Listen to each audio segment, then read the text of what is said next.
Minha mãe me expulsou de casa e mandou essa mensagem. Estavam colhendo as consequências das próprias escolhas. Eles haviam escolhido me tratar mal. Haviam escolhido me expulsar da família. Haviam escolhido mentir sobre mim e me usar financeiramente. Todas as consequências que estavam enfrentando eram resultado direto dessas escolhas. Meses depois, soube que a casa foi efetivamente leiloada. Meus pais tiveram que se mudar para um apartamento pequeno alugado. Minha irmã teve que voltar a morar sozinha e se sustentar com o próprio trabalho. A dinâmica familiar que existia há anos, onde eu bancava as irresponsabilidades de todos, chegou ao fim. E eu, pela primeira vez em anos, estava vivendo apenas para mim mesma. Os R$ 4.600 que eu gastava mensalmente com o financiamento da casa deles agora eram investidos na minha própria vida. Consegui fazer uma reserva de emergência, investir em alguns cursos profissionais e até mesmo começar a planejar a compra da minha própria casa. Mais importante que a questão financeira, descobri o que era viver sem o peso constante de ser responsável pelos problemas de outras pessoas, sem a pressão de ter que resolver as crises da família, sem a frustração de ver meus esforços sendo desvalorizados, ou pior ainda, atribuídos a outras pessoas. Algumas pessoas me perguntaram se eu não me arrependi da decisão, se não senti falta da família, se não pensei em tentar uma reconciliação. Minha resposta é sempre a mesma. Como você sente falta de algo que nunca existiu de verdade? Eu pensava que tinha uma família que me amava e me valorizava. Descobri que tinha uma família que me via como uma fonte de recursos conveniente. Eu pensava que meus sacrifícios eram reconhecidos e apreciados. Descobri que eram vistos como obrigação e ainda por cima atribuídos a outras pessoas. A família que eu perdi nunca existiu. Era uma ilusão baseada na minha própria generosidade e na disposição deles de se aproveitarem dela. Quando essa dinâmica chegou ao fim, não sobrou nada real para ser perdido. Hoje, quase um ano depois de tudo isso, posso dizer que foi a melhor coisa que me aconteceu. Aprendi a me valorizar, aprendi a estabelecer limites, aprendi que generosidade sem reciprocidade não é virtude, é autossabotagem. Também aprendi que algumas pessoas só valorizam você enquanto você está sendo útil para elas. No momento que você para de servir aos interesses delas, você se torna descartável. E a forma mais eficaz de lidar com esse tipo de pessoa é simplesmente parar de ser útil para ela. Minha irmã nunca admitiu que estava errada. Meus pais nunca reconheceram que me trataram injustamente. Até hoje, nas poucas vezes que ouço algo sobre eles através de conhecidos, a versão que eles contam é que eu abandonei a família por causa de dinheiro, que eu era egoísta e não quis ajudar quando eles mais precisavam. Essa inversão da realidade não me surpreende mais.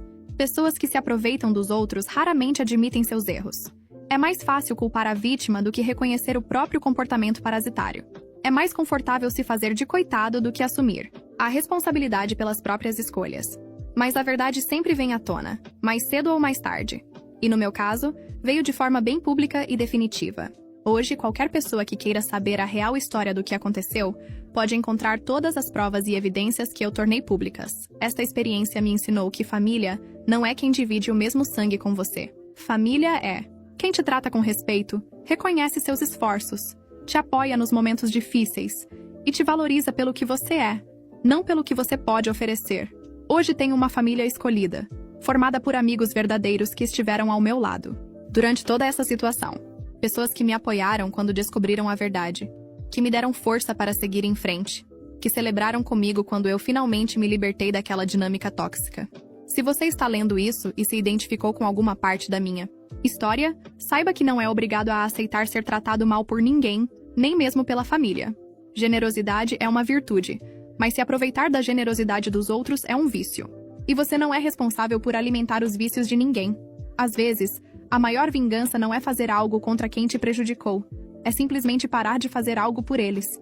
É retirar o suporte que permitia que eles continuassem com o comportamento prejudicial.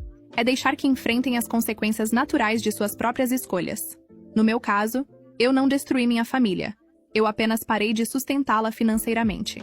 Tudo o que aconteceu depois foi consequência das escolhas que eles mesmos fizeram. Se a família desmoronou sem o meu dinheiro, é porque era sustentada artificialmente pelo meu sacrifício, não por laços reais de amor e respeito. Hoje, quando olho para trás, vejo que aqueles 18 meses pagando o financiamento não foram um investimento numa família, foram uma lição cara sobre limites e autoestima. Uma lição que precisava aprender, por mais dolorosa que tenha sido. A ironia de toda essa situação é que, no final, Eles conseguiram exatamente o que queriam. Se livraram de mim. A diferença é que também se livraram do meu dinheiro no processo. Queriam uma filha que pagasse as contas sem questionar, sem cobrar reconhecimento, sem ter voz ativa nas decisões familiares. Quando descobriram que eu não era mais essa pessoa, me descartaram. O problema é que esqueceram de um detalhe importante. Eu não era apenas uma fonte de recursos. Eu era a fonte de recursos que mantinha toda aquela dinâmica funcionando. Sem mim, a casa de cartas desmoronou rapidamente. Hoje, quando vejo minha irmã nas redes sociais, ela voltou a postar sobre suas próprias conquistas. Trabalho novo, apartamento alugado, vida independente. Não menciona mais ser a salvadora da família. A narrativa heróica que ela havia construído simplesmente evaporou quando a realidade bateu na porta. Meus pais, pelo que sei, estão bem no apartamento alugado. Menores gastos, menos responsabilidades, uma vida mais simples. Talvez até seja melhor para eles.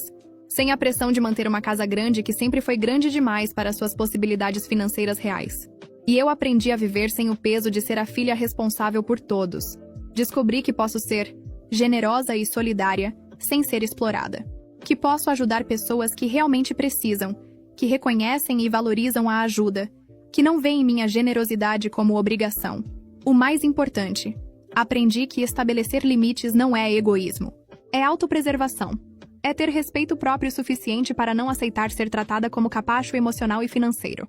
Esta história não é sobre vingança, embora possa parecer. É sobre consequências. É sobre o que acontece quando pessoas que se acostumaram a se aproveitar dos outros de repente perdem acesso ao que as sustentava. É sobre descobrir quem realmente está do seu lado quando você para de ser útil financeiramente. Se tem uma coisa que eu gostaria que outras pessoas aprendessem com a minha experiência, é esta. Observe como as pessoas te tratam quando você não pode ou não quer dar algo para elas. Essa é a medida real do apreço que sentem por você. Família verdadeira não desaparece quando o dinheiro acaba. Família verdadeira não mente sobre você para outras pessoas. Família verdadeira não te descarta quando você questiona comportamentos injustos. Família verdadeira reconhece seus sacrifícios, valoriza seus esforços e te trata com o respeito que você merece. Tudo o que eu fiz foi parar de financiar minha própria humilhação. O resto foram eles que fizeram sozinhos. E você, se estivesse no lugar dela, o que faria diferente? Deixe seu comentário. Muito obrigado por acompanhar. Siga o perfil para mais histórias.